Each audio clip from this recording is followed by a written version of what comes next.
बच्चों आ जाओ यार, सब लोग प्लीज़ ध्यान दे दो। डन।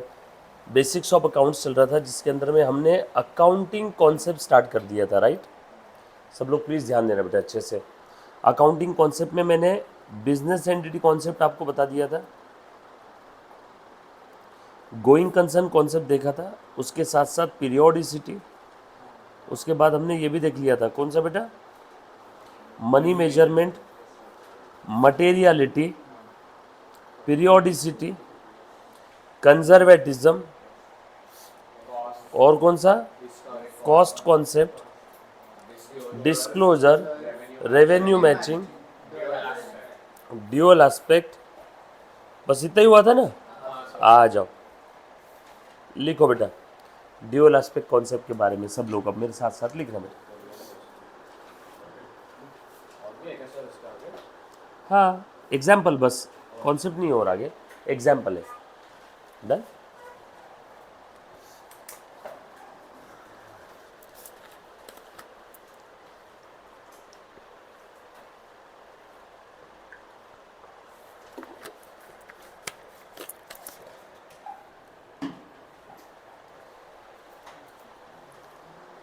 चल बड़े आगे लिखो बेटा एग्जाम्पल।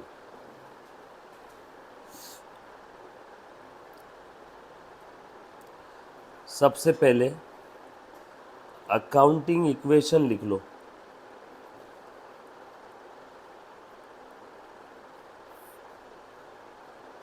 क्या था अपना अकाउंटिंग इक्वेशन, याद आ रहा है क्या?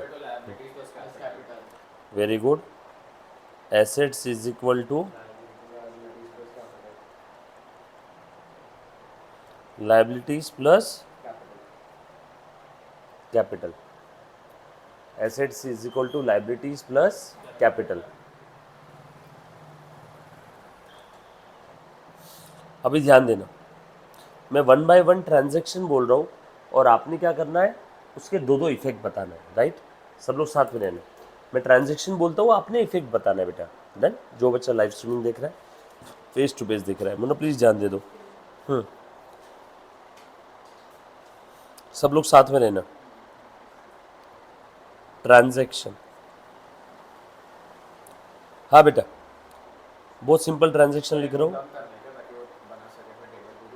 क्या बोले बेटा?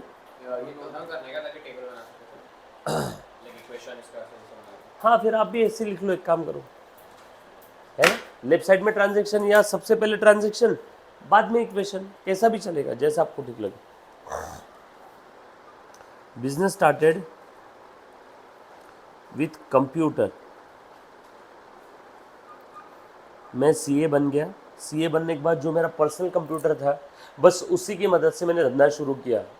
ऑडिट का काम, पैन कार्ड निकालने का काम, रिटर्न फाइल करने का काम, और मेरे पास पैसे नहीं थे, बस एक कंप्यूटर था, उसकी मदद से मैंने बिजनेस स्टार्ट किया। डन। तो कंप्यूटर था 10,000 का। सबसे पहला ट्रांजेक्शन, मेरे पास जो पर्सनल कंप्यूटर था उससे मैंने बिजनेस में यूज़ करना शुरू कर दिया, तो मेरा बिजनेस स्टार्ट हो गया। बोलो बेटा। हाँ, असेट बढ़ गई कितने से? क्या नाम है कंप्यूटर इसका? इसका नाम क्या है? कंप्यूटर।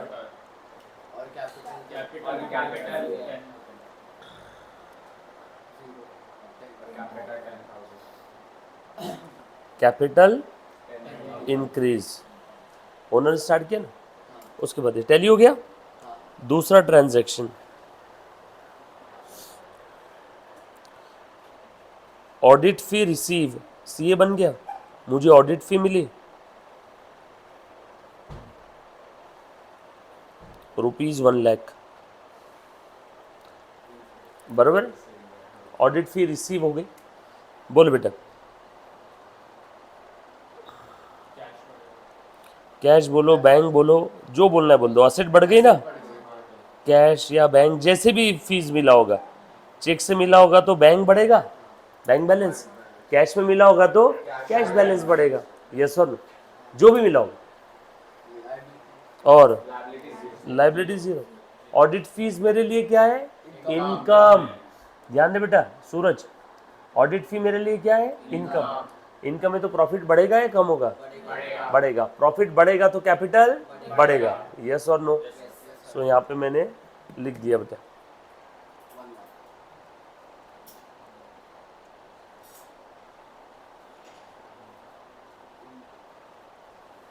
देयरफॉर प्रॉफिट इंक्रीज, बरोबर ना? टैली करो। हाँ हाँ बनाए ना। 10,000 plus 1 lakh, 0 plus 0 plus 10,000 plus 1 lakh, बरोबर। उसके बाद सारे आर्टिकल को सैलरी देना पड़ता है, इलेक्ट्रिसिटी बिल देना पड़ता है, तो सैलरी पेड, बरोबर। या बहुत ही कंजूस चार्टर्ड अकाउंटेंट हूँ मैं, सैलरी दिया नहीं, सैलरी देना बाकी है, कैंसिल कर दिया अभी देने का। सैलरी ड्यू और सैलरी पेएबल ₹2,000। सैलरी कितने देने बाकी है? 5 लोगों की सैलरी मिलके कितनी है? 2,000 रुपये। आर्टिकल को बहुत कम सैलरी रहता है ना, स्टाइपेंड कम रहता है आर्टिकल का। चलो सैलरी उसमें भी देना बाकी है। बोलो बेटा, देना बाकी है। दे दिया होता तो असेट कम हो जाती, दिया नहीं है अभी तक। लाइबिलिटी इंक्रीज हो गई क्या? सिंस पेएबल, कैपिटल डिक्रीज हो जाएगा क्योंकि सैलरी खर्चा है, खर्चे की वजह से प्रॉफिट कम, प्रॉफिट कम तो कैपिटल भी कम। बोल बेटा। How? Since expenses, therefore profit, therefore capital decrease। करो। 0 प्लस 2,000, 1,10,000 माइनस 2,000, 1,08,000। सिंपल। कोई ट्रांजेक्शन और बोलो। बोलो बेटा। हाँ ओके। वैसे सीए को ऑक्ट्राई पे करने का काम नहीं रहता। ऑक्ट्राई पे किया तो बस यहाँ पे ये देख, ये सैलरी की जगह ऑक्ट्राई आ जाएगा। पे कर दिया तो कैश कम हो जाएगी। चलो ठीक, बता दो। ऑक्ट्राई पेड कितना पे किया बेटा? 1,000 ले लूँ क्या? 1,000 से कैश कम क्या? और ऑक्ट्राई ये खर्चा है, खर्चा है तो कैपिटल कम, प्रॉफिट कम हो जाएगा ना। Local tax, Pune municipal corporation के अंदर में अगर कोई बाहर वाले को आके माल बेचना है तो उसको यहाँ पे नाका बढ़ा देना पड़ता है। पहले होता था, अब तो क्या है सब ऑनलाइन ही हो गया। अब कोई ऐसे ट्रक के सामने नाकाबंदी करके ऐसा कोई रोकते नहीं। ऑक्ट्रा is an example of local tax, है ना? आपके पापा या दादाजी वगैरह को मालूम होगा, पहले बाहर से कोई भी ट्रक आया, सब्जी भाजी साग भाजी बेचने वाला भी आया पुणे में, तो इधर से स्वारगेट साइड से कंटोनमेंट बोर्ड के वहाँ पे नाका रहता था, इधर में नगर रोड पे रहता था, इधर में भूसी मुर्शी रोड है ना चांदनी चौक वाला, उधर रहता था। तो जहाँ से भी पुणे के अंदर में माल बेचना है किसी बाहर वाले को तो लोकल टैक्स देना पड़ता था यहाँ की कॉरपोरेशन को। That local tax is an octroi, बराबर। जैसे पहले के ज़माने में राजा महाराजा लोगों को बख्शिश दिया जाता था। जैसे मान लो मैं महाराष्ट्र से हूँ और मुझे राजस्थान जाके धंधा करना है, तो पहले तो महाराष्ट्र अलग प्रदेश था, राजस्थान अलग। मैं राजा महाराजों के समय की बात कर रहा हूँ, अंग्रेज़ों के भी पहले की। तो मैं महाराष्ट्र से राजस्थान गया माल बेचने के लिए, तो राजस्थान के राजा को मुझे क्या देना पड़ता था, है ना, ड्यूटीज़ एंड टैक्सेस। पहले गिफ्ट देते थे लोग, फिर बाद में वो गिफ्ट देना कंपलसरी हो गया, तो उसी को बना दिया ड्यूटीज़ एंड टैक्सेस। फिर वही कस्टम बन गया, कस्टम ड्यूटी। समझ में आया क्या? और अब पूरा भारत एक हो गया, तो भारत के बाहर से किसी को इंडिया में माल लाना है तो उसे देना है कस्टम ड्यूटी, इम्पोर्ट ड्यूटी। ये सर नो, बस वही है, तरह तरह के टैक्सेस से लूट रहे बेचारे। आ जाओ। बोलो कितना बचा? अब एक बच्चे ने एक और प्यारा सवाल पूछा है, एक सेकंड हम लोग आते हैं उस पर। 2000 प्लस 0, बोलो बेटा। सर मुझे पूछना था न्यू इक्वेशन से रिलेटेड था कि जैसे फर्स्ट अब हम लोग सबसे पहले न्यू इक्वेशन बनाते हैं फर्स्ट टू इनके बाद, फर्स्ट टू ट्रांजैक्शंस के बाद, उसके बाद हर एक ट्रांजैक्शन के बाद न्यू इक्वेशन बनाते हैं, तो ऐसा कंपलसरी रहता है? पहले से बना ले, आपको टोटल करने के लिए दो तो लगते ना भैया। हाँ वो टोटल किसकी करेगा तू? ऐसा एंड में भी कर सकते हैं ना, फिर टोटल थोड़ा किसमें? कंफ्यूजन नहीं एंड नहीं एंड में में क्यों नहीं किया तो करना? गलत होगा। एंड में क्यों नहीं करना? नहीं नहीं, गलत नहीं होगा वो, पहले हो सकता है प्लस माइनस ही है।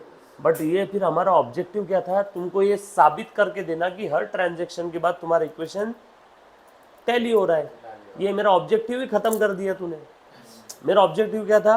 हर ट्रांजेक्शन के बाद तुम्हारा ड्यूअल एस्पेक्ट जो इक्वेशन है वो टैली होता है, अकाउंटिंग इक्वेशन टैली होता है। तो हर ट्रांजेक्शन के बाद मुझे आपको साबित करके दिखाना होगा ना टैली होता कि नहीं होता। आखिरी में करना है तो फिर तो पूरे साल भर की अकाउंटिंग की एक भी एंट्री कर सकता हूँ, इनकम की एक, एक खर्चे की, एक ही प्रॉफिट डायरेक्ट कैपिटल में डाल दिया। वैसे दिखाओ सेपरेट सेपरेट। हाँ, इन्वेस्टमेंट बोल बेटा, तू कुछ तो बोल रहा था। आउटसाइड इन्वेस्टर से अगर आउटसाइड इन्वेस्टमेंट अगर आया, जैसे कैपिटल रिसीव हुआ आउटसाइड इन्वेस्टर से, किसी इन्वेस्टर से पैसा आया, अब ये कंपनी है मान लो फॉर एग्जांपल। डोनेशन अगर जिससे मांगे, हाँ हाँ, बरोबर है ना। डोनेशन आया, इन्वेस्टमेंट आया, दो अलग अलग चीज़ें हैं। नहीं अच्छा दोनों का कर लेते हैं, चल दोनों का कर ले। सबसे पहले डोनेशन आ गया, ये ले डोनेशन रिसीव्ड। कितना मिला बेटा डोनेशन? 1000। कैश बढ़ गई क्या? हाँ तो कैपिटल भी बढ़ गया, हाँ कैपिटल भी बढ़ गया, फायदा है मेरा। हाँ तो कैपिटल भी बढ़ गया।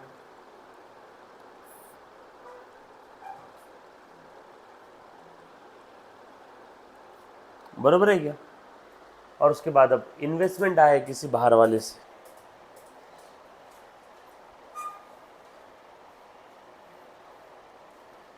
इन्वेस्टमेंट किसी बाहर वाले ने हमारे धंधे में इन्वेस्टमेंट किया ना, हाँ मतलब हमने उसे मालिकाना हक दिया, तो कैपिटल डिक्रीज हो कैपिटल बढ़ेगा। गया, तो फिर एसेट्स बताता हूँ ना, इन्वेस्टमेंट रिसीव्ड, बोलो बेटा कितनी? 5000। 5,000 कैश बढ़ गई क्या? सामने वाले ने इन्वेस्टमेंट किया, उधार लिया है, इन्वेस्टमेंट करवा रहे हो उससे अपने बिजनेस में, करवा रहे हैं, इन्वेस्टमेंट करवा रहे तो कैपिटल बढ़ जाएगा। कैपिटल जो पहले 1,08,000 था मेरा अकेले का, अब ये भी आ गया 5000 का कैपिटल लेके, अब टोटल कैपिटल कितना हो गया? 1,13,000। क्या बोलता, सही है कि गलत है?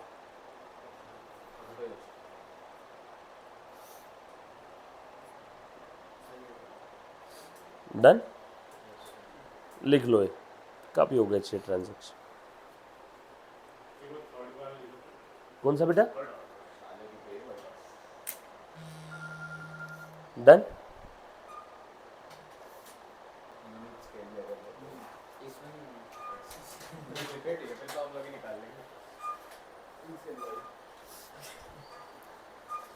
डन, लिखा गया? चालू भी नहीं किया एक सेकंड, अच्छा, आपने लिखा नहीं अभी तक? नहीं वो क्वेश्चन लिख दिया, हाँ, क्वेश्चन उसके बाद लिखो लिखो, यहाँ से लिखो।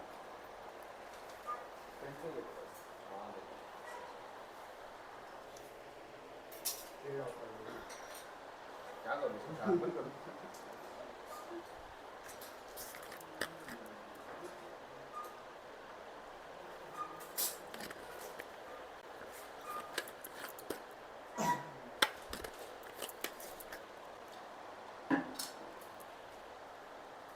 लिखो।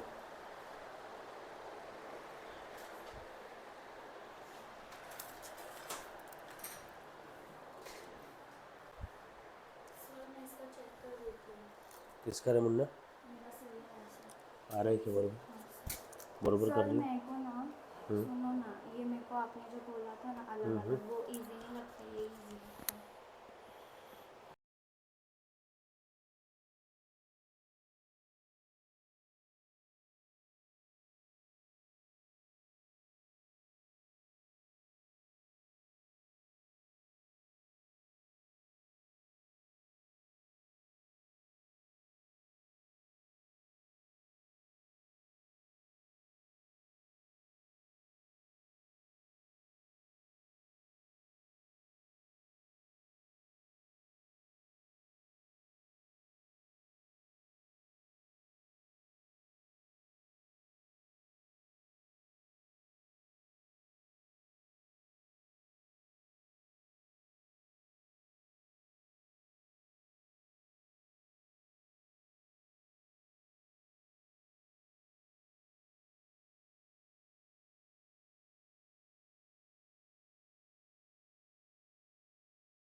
हाँ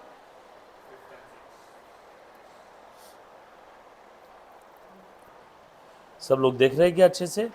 हाँ ये साहब बेटा दिया दिया राठी लेट कर दिया रे मुन्ना। हाँ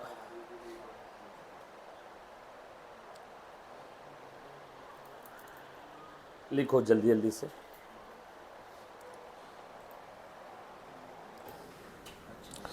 चलो बेटा थोड़ा सा आगे बढ़ते हैं, अब ध्यान देना। ये लिख लिया सभी ने? इजी बिजी एकदम। सो आपको ये तो एक चीज समझ में आ गई, मुन्ना प्लीज ध्यान देना। अब आपको क्या ये सब लोगों को एक चीज ये समझ में आई है क्या कि कोई भी ट्रांजैक्शन हो, हर ट्रांजैक्शन के दो पहलू होते हैं, दो एस्पेक्ट, उन्हीं को ड्यूअल एस्पेक्ट बोलते हैं। और वो दोनों एस्पेक्ट का इम्पैक्ट हर बार बिजनेस के फाइनेंशियल स्टेटमेंट पे इक्वल होता है। लेन देन हर बार इक्वल रहेगा, डेबिट एस्पेक्ट क्रेडिट एस्पेक्ट हर बार इक्वल रहेगा। ये बात समझ में आई सभी को? पक्की बात। थोड़ा सा आगे बढ़ो प्लीज ध्यान देना। कौन सा कॉन्सेप्ट हो गया था बेटा हमारा? Dual aspect. कौन से नंबर का था? 10। उसके बाद लिखो 11 substance over legal form.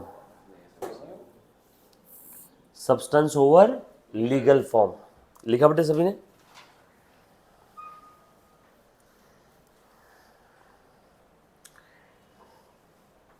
Done. अभी ध्यान से सुनना, सब्सटेंस और लीगल फॉर्म का क्या कहना है ध्यान से सुन। देखो नाम में ही इसका मीनिंग है ना, प्लीज सब लोग ध्यान देना।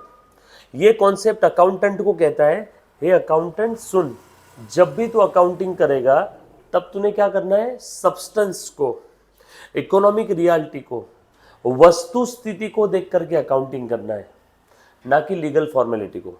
तुम अकाउंटिंग क्या देख करके करोगे? वस्तु स्थिति, सब्सटेंस, इकोनॉमिक रियलिटी, सच्चाई को देख के अकाउंटिंग करना है, सब्सटेंस को देख करके अकाउंटिंग करना है, ना कि जस्ट लीगल फॉर्मेलिटी को। सर एग्जांपल देना जरा इसका, बहुत सिंपल एग्जांपल है, ध्यान से सुनो सब लोग। देखो बेटा ये मान लो ये आपका आज साल खत्म हो गया, आज अकाउंटिंग ईयर का लास्ट डे 31 मार्च 2024। आपको समझाने के लिए आज हम लोग क्या बनाने वाले हैं? ट्रेडिंग अकाउंट, पीएनएल और बैलेंस शीट बनाने वाले। आज मैंने एक BMW कार परचेस कर लिया, इसका पेमेंट भी कर दिया 70 लाख रुपीस। लेकिन प्रॉब्लम क्या हो गया, ये कार का आरसी, रजिस्ट्रेशन, अब इंश्योरेंस मेरे पापा का तो है नहीं, आरटीओ मेरे पापा का तो है नहीं जो तुरंत के तुरंत हो जाएगा, और ना ही वो BMW बावरिया मोटर मेरे घर का है। तो इसके आरसी डॉक्यूमेंट आने के लिए समय लग गया 10 दिन का। कब आए मेरे पास डॉक्यूमेंट? 10 दिन बाद। सो मैं लीगल ओनर कब बना? 10 अप्रैल को। लेकिन कार मेरे पास आ गई थी 31 मार्च को, लेकिन ना आरसी आया, रजिस्ट्रेशन सर्टिफिकेट, वो स्मार्ट कार्ड होता है ना कार का, ना वो आया, ना बिल आया, ना इंश्योरेंस का कॉपी आया, ना आरटीओ का कॉपी आया। ये सब कब आया? 10 अप्रैल को। कार आ गई, पेमेंट कर दिया 70 लाख को, कार भी आ गई 31 मार्च को। 70 लाख का पेमेंट कर दिया, कार आ गई 31 मार्च को ही पेमेंट कर दिया, car received and payment made, car आ गई और पैसा दे दिया। लेकिन लीगल ओनर कब बना? 10 दिन बाद। तो मेरा आपसे सवाल है, कार की अकाउंटिंग में इस दिन करूं कि इस दिन करूं? बिल्कुल सही जवाब अगर आप कॉमन सेंस के हिसाब से बात करते हो तो। लेकिन ये कॉन्सेप्ट कहता है 10th को मत करो, 31st को करो। ये कॉन्सेप्ट बोलता है लीगल फॉर्मेलिटी को चूल्हे में डालो। कहाँ डालो? चूल्हे में। लीगल फॉर्मेलिटी को आपने ध्यान नहीं देना है, आपने किसकी तरफ ध्यान देना है? सब्सटेंस, वस्तु स्थिति, इकोनॉमिक रियलिटी, सच्चाई क्या है?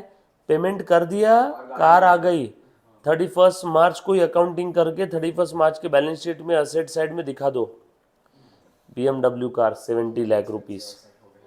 तो क्या हुआ? लीगल फॉर्मेलिटी 10 दिन बाद पूरी हो रही। इतना क्या लीगल लीगल कर रहे हो? आपको लीगल के ऊपर जाके देखना होगा। Substance over legal form. While doing an accounting treatment, you have to follow the substance, you have to follow the economic reality. Her bar law के वर्ड्स को एज इट इज फॉलो नहीं कर सकते, कभी कभी हमें सच्चाई देख करके फैसले लेने पड़ते हैं, यस और नो। तो बस वही ये सच्चाई को हम लोग अकाउंटिंग की दुनिया में क्या कहते हैं, बता बेटा? सब्सटेंस। सब्सटेंस, और सब्सटेंस को देख करके अकाउंटिंग करो। लीगल फॉर्मेलिटी से ज्यादा इज्जत किसको दो? सब्सटेंस को। मतलब सब्सटेंस किसके ऊपर है? Over legal. बस अगर आप 31 मार्च को अकाउंटिंग कर रहे हो, दैट मीन्स आपने सब्सटेंस और लीगल फॉर्म फॉलो किया। आपकी अकाउंटिंग 10 अप्रैल को नहीं होगी। बुक्स ऑफ अकाउंट्स में अकाउंटिंग एंट्री कब आ जाएगी? 31 मार्च को। बोलो। तो सर अगर मान लो मैंने जैसे मशीनरी का ही लेते हैं, जैसे आपने हाँ। पहले एक्ट एक्सपेंडिचर के टाइम समझाया था, बरोबर। एक्ट एक्सपेंडिचर में मैंने एक मशीनरी ली जो मेरे पास 30 अगस्त को आ गई, बरोबर मशीनरी है, आ गई, बरोबर लेकिन है। रेडी टू यूज हुई 5 अप्रैल को, हाँ, हाँ। तो उसकी अकाउंटिंग कब होगी? किसकी? मशीनरी की। मशीनरी की? कि अगर मेरे पास मैंने मान लो मशीन लिया इससे कोई जो मेरे पास डिलीवर हो गई ये वाला कॉन्सेप्ट को एक सेकंड के लिए साइड में रखता हूँ। एक बच्चे से सवाल एक आया है। हाँ बेटा, कब लिया मशीन? समझ लो 30 मार्च, अच्छा ठीक है 1 मार्च 1 जुलाई को मशीन ले लिया। हाँ, और मशीन खरीद लिया। हाँ, और मेरे को रिसीव भी 1 जुलाई को ही कितने का मशीन लिया? 1 लाख। हाँ, ठीक है, रिसीव भी हो गया, परचेज एंड रिसीव्ड। हाँ, रिसीव हो गया। हाँ। बट इसको रेडी टू यूज में लाते लाते बट वो एक्सपेंस नहीं, सिर्फ रेडी टू यूज 1 अगस्त। हाँ, 1 अगस्त तक हो गया कि उसका Ready parts for assemble use। करने के लिए वगैरह हाँ। वगैरह। तो इसके रेडी एंड इसको मैंने एज एन एसेट मेरे बिजनेस में इंट्रोड्यूस कर दिया, तो इसकी अकाउंटिंग कब होगी? किसकी?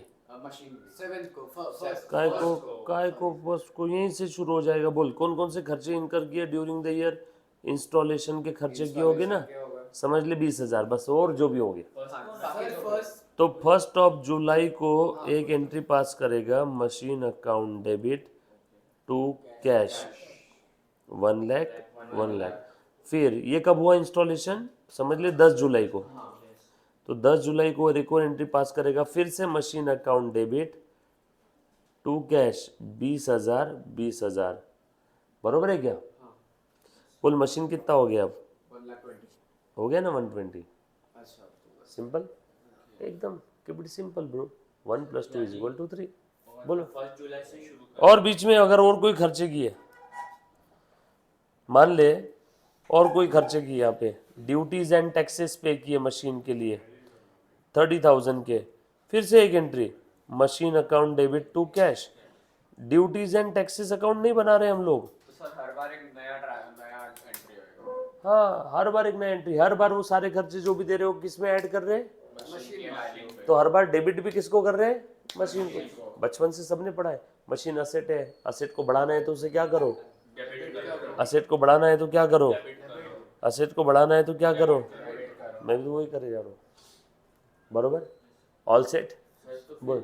जो इसकी मशीन की अकाउंटिंग है वो फर्स्ट 3 बार होगी, 1 2 3। मतलब कि जो मशीन आता है तब चालू रहेगा। हाँ, तब से बस ये मशीन आ गया, यहाँ पे कितने खर्चे कर दिए, बस यहाँ से चालू। जब सब्सटेंस चलो। रिसीव हो जाएगा, मतलब जब 1 सब्सटेंस जुलाई से रिसीव हो जाएगा तभी अकाउंटिंग कर रहा है। एग्जैक्टली। तो अगर मैंने बुक ऑर्डर किया फर्स्ट 1/7/23 को और मेरे को रिसीव हुआ 1/8/23 को, तो मैं 1/8/23 से डाउन। सब्सटेंस रिसीव होना मतलब तुम मटेरियलिस्टिक चीजों में मत जाओ। सब्सटेंस का मतलब होता है, ध्यान से सुनना, इकोनॉमिक रियलिटी। मैंने मशीन खरीद लिया था 1 जुलाई को, मशीन मिली 5 जुलाई को, 1 जुलाई को पेमेंट कर दिया था, 1 जुलाई को एंट्री आ जाएगी, machine account debit to cash. भले मशीन 5 जुलाई को आएगी, पेमेंट कर दिया ना, लीगल ओनर बन गए ना आप। हर बार ऐसा फिजिकल ऐसा मशीन को सामने ऐसा टच करके देखने के बाद में, अभी आपने बोला सब्सटेंस ओवर लीगल फॉर्म, हाँ तो आपने बोला अभी लीगल फॉर्म ओवर। सुनो से एक सेकंड, मेरी बात सुनना, जैसे ध्यान से सुनो। सब्सटेंस मतलब तुम क्या समझ रहे हो? Physical machine? नो, तुम साइंस में चले गए। सब्सटेंस, सब्सटेंस का मतलब होता है इकोनॉमिक रियलिटी। इकोनॉमिक रियलिटी मतलब, ध्यान से सुनना सब लोग, प्लीज ध्यान दो बेटा। मैं लीगल ओनर उसका कब बन रहा हूँ, उसको साइड में रखो। मशीन आ गई, पैसे दे दिए, अकाउंटिंग कर दो। अब तुम बताओ ना, एग्जाम्पल क्या बोले बेटा? पैसे दे दिए, मशीन की है। पैसे दे, हाँ ये लो, ये मैंने 1 जुलाई को पेमेंट कर दिया मशीन के लिए, यही एग्जाम्पल लेना। हाँ ये ले, मशीन आई 5 जुलाई को, ठीक है ना, मशीन इन ट्रांजिट थी, पेमेंट कर दिया ना 1 जुलाई को, बरोबर है ना? तो लिखो ना machine account debit to cash 1 lakh 1 lakh, cost गई ना, acquisition cost, historic cost concept, मेरे जेब से कितनी कॉस्ट लग गई 1 लाख, पैसे गए तो लिखो टू कैश, किसके लिए गए, मशीन के लिए, मशीन मेरे पास आ गई, मशीन मेरे पास ऑन पेपर आ गई, या फिर मशीन मेरे पास में उसका क्या कहते हैं राइट आ गया, तो क्या हुआ, लीगल ओनर वगैरह सब बातें बन जाऊंगा, राइट तो आ गया मेरे पास में, यस और नो। तो ये machine account debit to cash, machine कब मिला, 5 जुलाई को, मिलने दो ना, 5 जुलाई को वापस थोड़ी एंट्री करना है, कुछ बात समझ में आया क्या, एंट्री एक ही बार होगी, क्लियर है, 1 जुलाई से स्टार्ट करेंगे, 1 जुलाई से, जिस दिन आपने पैसा दिया उस दिन एंट्री कर दो, लीगल फॉर्म फिर भरते जाओ। फिर वो मशीन आओ मत आओ, मशीन का बिल आओ मत आओ, मतलब फाइनेंशियल ट्रांजैक्शन होने के बाद कर दो। एग्जैक्टली, क्लियर, चलो आगे, बट आपने इसका पूरा रुख बदल दिया, ये ध्यान रखना, ठीक है। सब्सटेंस और लीगल फॉर्म के लिए ये, तुम हिस्टोरिक कॉस्ट कॉन्सेप्ट के अंदर में चले गए, एक्विजिशन कॉस्ट में चले गए थे, लीगल सब्सटेंस और लीगल फॉर्म के लिए हम लोग क्या ध्यान रखेंगे, ध्यान रखना बेटा, लीगल ओनरशिप किसी भी एसेट की कभी भी आओ, सब्सटेंस देख के, इकोनॉमिक रियलिटी, सब्सटेंस मतलब साइंस 10th 11th साइंस वाले सब्जेक्ट का सब्सटेंस नहीं, ये सब्सटेंस ऐसा सब्सटेंस नहीं,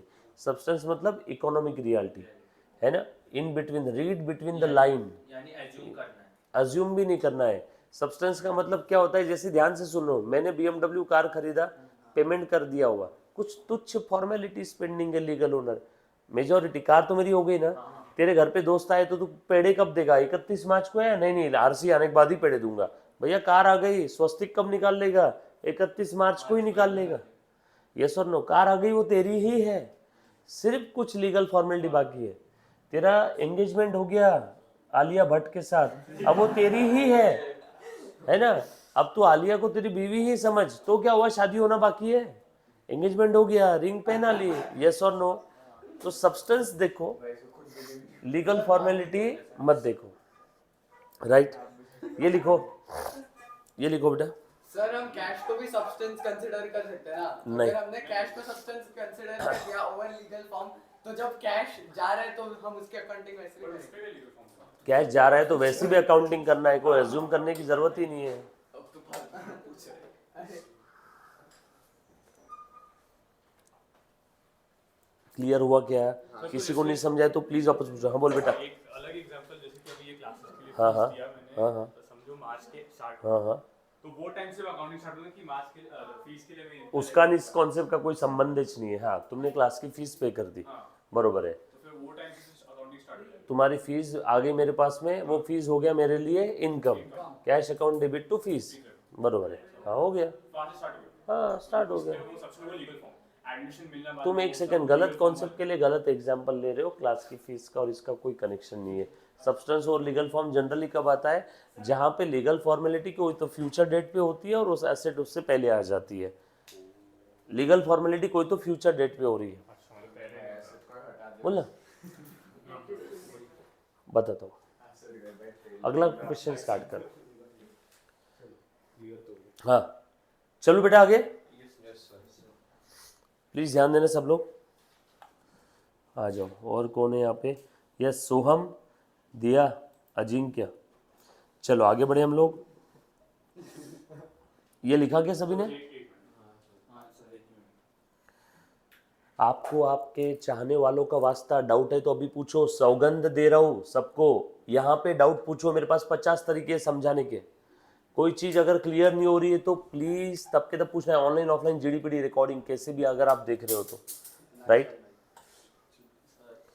और सही समय पे सही एग्जाम्पल लगाओ, बोलो बेटा, कॉस्ट कंसेप्ट से रिलेटेड टॉपिक, हाँ हाँ बोलो बोलो, उसका other name is historic concept, बराबर है, तो हिस्टोरिक कंसेप्ट क्यों बोलते हैं? भूतकाल में हमने दे दिए ना पैसे, ट्रांजैक्शन होने के, अकाउंटिंग कब करते, ट्रांजैक्शन के पहले या बाद, ट्रांजैक्शन के पहले ही कर लेते हैं बाद में, बाद में करते, मतलब ट्रांजैक्शन पहले हो गया और उस, अरे बाबा ट्रांजैक्शन के पहले मतलब यहाँ तू पुणे सेंट्रल मॉल जाने के पहले अकाउंटिंग कर लेगा, बाद में करते हैं, मतलब ट्रांजैक्शन पहले हो गया और उसके बाद अकाउंटिंग करते हैं ना, जो चीज़ पहले हो गई बीत गई, भले 1 घंटे पहले क्यों ना हो, वो हिस्ट्री हो गया ना, बराबर है, तो उस ट्रांजैक्शन के लिए कितने पैसे हमने दिए तो उसकी अकाउंटिंग अब कर रहे हैं, वैसे भी हमारी अकाउंटिंग हिस्टोरिक बेस है, जो पहले हो गया ट्रांजेक्शन उसी की हम लोग अकाउंटिंग कर रहे हैं, बरोबर है क्या? जैसे कि नहीं, पहले मैं दुकान पे गया, पहले मैंने माल खरीदा और उसके बाद मैं क्या कर रहा हूँ, पैसे दे रहा हूँ, पैसे मैंने दे दिए, माल ले लिया, और अब मैं घर पे आके अब क्या करूँगा, उसकी अकाउंटिंग। मैं अकाउंटिंग किसकी कर रहा हूँ? 1 घंटे पहले इतिहास में, हिस्ट्री में जो ट्रांजेक्शन हुआ था ना, उसकी अकाउंटिंग अब कर रहा हूँ। तो हर बार अकाउंटिंग हिस्टोरिक बेसिस ही होने वाली है। और किसी बच्चे को कोई डाउट है? Please anybody? पक्का? चलो आगे। All set? हेलो ब्रदर, इधर ऑल सेट? आज उसके बाद नेक्स्ट कंसिस्टेंसी लिखो बेटा। कंसिस्टेंसी कॉन्सेप्ट क्या कहता है? बड़ा ही प्यारा कॉन्सेप्ट है। ये बोल रहा है बस कंसिस्टेंट रहो, रेगुलर रहो। पिछले पीरियड में जो अकाउंटिंग पॉलिसी आपने फॉलो की थी, सेम अकाउंटिंग पॉलिसी इस पीरियड में भी फॉलो करो, बराबर है? ध्यान से रखो। देखो बेटा, लिखो, you have to follow same accounting policies which Bharat, Pankaj आ रहे हो? हाँ, पीछे था रे। You have to follow the same accounting policy which you have been followed since previous accounting period। आपने वो ही अकाउंटिंग पॉलिसी फॉलो करना है जो आप पिछले पीरियड में फॉलो करते आ रहे थे। अगर आप ऐसा कर रहे हो, that means you are following the consistency. Real life example दे रहा हूँ। ये बच्चा रोज पढ़ाई करता है, ये कंसिस्टेंट है। ये रोज नहाता है, ये कंसिस्टेंट है। ये रोज नहीं नहाता है, फिर भी ये कंसिस्टेंट है। जो भी कोई काम आप रेगुलर बेसिस पे कर रहे हो, मीन्स आप क्या हो? कंसिस्टेंट हो उस काम में। सो पिछले पीरियड में जो अकाउंटिंग पॉलिसीज आपने फॉलो किया था, if you are following the same accounting policy in the current period, that means you are consistent. अब आपका सवाल, सर अकाउंटिंग पॉलिसीज यानी क्या? इसका एग्जाम्पल लिख लो, methods of depreciation, one of the example, method of depreciation। आगे आएगा। depreciation नाम का एक सेपरेट टॉपिक है। असेट को डेप्रिसिएट करने के लिए, असेट की वैल्यू कम करने के लिए काफ़ी सारी मेथड्स है, बराबर है? काफ़ी सारी मेथड्स है। तो हर मेथड को हम लोग क्या बोलते हैं? पॉलिसी। और आसान भाषा में अगर बताऊं, किसी एक ही चीज को हासिल करने के लिए जब कभी भी एक से ज्यादा रास्ते हैं, तो उन हर रास्तों को हम लोग क्या बोलते हैं? पॉलिसी। जैसे मान लो आपका पूरे बोर्ड में फर्स्ट रैंक आ गया, बरोबर है? तो आपके पास वो क्या कहते हैं, न्यूज चैनल वाले क्या लेके आ जाते हैं? माइक लेके आ जाते हैं। बताइए आपकी स्टडी की पॉलिसी क्या थी? तुम सोचो, अगर स्टडी की पॉलिसी एक ही होती तो माइक लेके आते थे क्या आपके पास? सबको मालूम है एक ही है, बट उन्हें भी मालूम है कि मेरिट आने का, ऑल इंडिया रैंक 1 आने का बहुत सारा रास्ता है। उसमें से तुमने कौन सा रास्ता यूज किया? तुम्हारी क्या पॉलिसी थी? जब कभी किसी एक ही चीज को हासिल करने के एक से ज्यादा रास्ते हैं, तो हर रास्ते को हम लोग क्या बोलते हैं? पॉलिसी। तो ठीक उसी प्रकार से अकाउंटिंग के अंदर में भी डिप्रिसिएशन के लिए बहुत सारी मेथड्स हैं। उसमें से तुमने कौन सी मेथड चूज की, वो क्या है? तुम्हारी अकाउंटिंग पॉलिसी। गुडविल का वैल्यूएशन करने के लिए बहुत सारी मेथड है, उसमें से तुमने कौन सी मेथड यूज की, वो क्या है? तुम्हारी पॉलिसी। और पिछले पीरियड में जो पॉलिसी आपने फॉलो की, you have to follow the same policy in the current period also. अगर आप ऐसा कर रहे हो, दैट मीन्स आप कंसिस्टेंट हो। सिंपल। अब यहाँ पे तकलीफ क्या है, मेरी बात सुनना। कभी कभी है ना, पॉलिसीज गलत हो जाती है, तो हमें उन पॉलिसी को चेंज करना होता है। कभी कभी हमें कंसिस्टेंसी को ब्रेक करना होता है।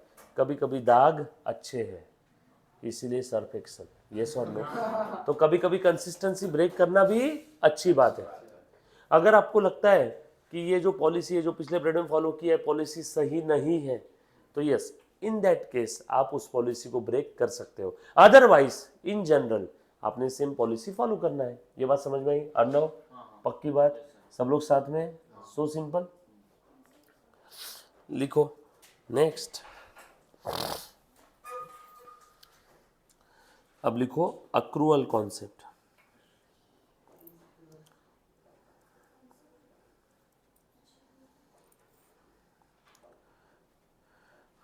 बड़ा ही प्यारा कॉन्सेप्ट है, प्लीज ध्यान देना सब लोग। आ जाओ बेटा। कॉन्सेप्ट कैसा है? हाँ, एक 2 मिनट बस। तब तक है ना, आगे का करो क्वेश्चन, वो क्वेश्चन के लिए जगह छोड़ दो और आगे का सॉल्व करो। एक और बस, ये छोड़ देगा तेरे को जाते हैं।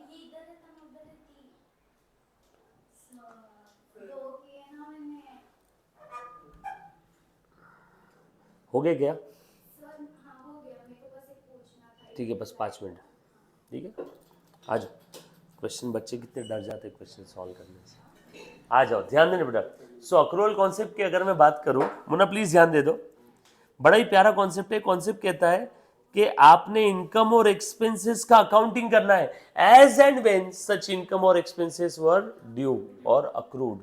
यस और नो। जैसे कोई इनकम अक्रू हो जाए, ड्यू हो जाए, लागू हो जाए, तुम उसकी अकाउंटिंग कर दो। जैसे मान लो मैंने ये भैया को माल बेच दिया उधारी में, यस और नो। पैसे आए अभी तक? नो। बट माल लेके चला गया? यस। क्या मैं बोलूँ मेरा सेल हो गया? यस। तो क्या हुआ? पैसे नहीं आए बट सेल हो गया, इनकम हो गया। तो क्या हुआ? पैसा नहीं मिला बट इनकम हो गया। और मैं अकाउंटिंग करूंगा, भैया अकाउंट डेबिट टू सेल्स। तो क्या हुआ? पैसा नहीं आया बट फिर भी अकाउंटिंग कर दिया कि नहीं? ये अकाउंटिंग किस कॉन्सेप्ट की वजह से किया? Accrual concept.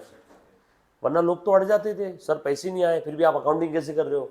अक्रूअल कॉन्सेप्ट ये बोलता है नगद और उधार दोनों ट्रांजैक्शन रिकॉर्ड करो, जिद मत करो पैसे आए तो ये अकाउंटिंग करूंगा। उधारी नाम की भी कोई चीज होती है कि नहीं? सो यही कॉन्सेप्ट की वजह से हम लोग अकाउंटिंग में मर्केंटाइल सिस्टम फॉलो करते हैं। कौन सा? मर्केंटाइल। आगे आएगा, बरोबर है। बट अभी आपने क्या ध्यान रखना है? अक्रूअल कॉन्सेप्ट क्या कहता है, ध्यान से सुनो बेटा। देखो मैं लिख रहा हूं, you have to account for income and expenses as and when such income or expenses were due irrespective of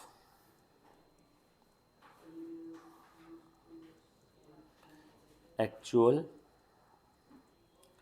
receipt of income or irrespective of actual payment of expenses। यानी इनकम के मिलने की राह मत देखो और एक्सपेंसेस के payment की राह मत देखो।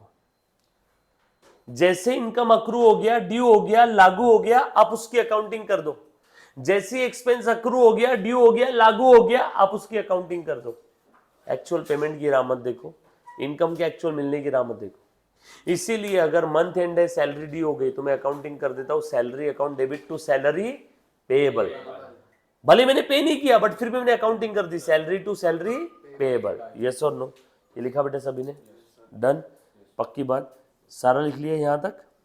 ये थे बेटा आपके कॉन्सेप्ट। अब एक दो कुछ ऐसे कॉन्सेप्ट है जैसे वेरीफाइबल कॉन्सेप्ट है, एक्चुअल में वो कॉन्सेप्ट है नहीं फिर भी कुछ लोगों ने किताबों में घुसा दिया। वेरीफाइबल मतलब जब भी आप अकाउंटिंग ट्रांजेक्शन रिकॉर्ड करो तो ऐसे ट्रांजेक्शन्स जो भी आप रिकॉर्ड करोगे वो आप कभी भी वेरीफाई कर सकते हो। ठीक है, अभी देखने की जरूरत नहीं, आगे जरूरत पड़ी तो हम लोग देखेंगे। डन? ये थे बेटा आपके सारे अकाउंटिंग कॉन्सेप्ट्स। अब आज का आपका होमवर्क सुनना जर्नल एंट्री से लेके बैलेंस शीट तक का सफ़र, बेसिक अकाउंटिंग टर्म्स और ये अकाउंटिंग कॉन्सेप्ट्स, ये एक बार आज आप घर पे रिवाइज करोगे। कल हम लोग क्लास के अंदर में इसके ऊपर बहुत बड़ा क्विज सेशन खेलने वाले हैं। Thank you very much guys, love you all, take care, bye.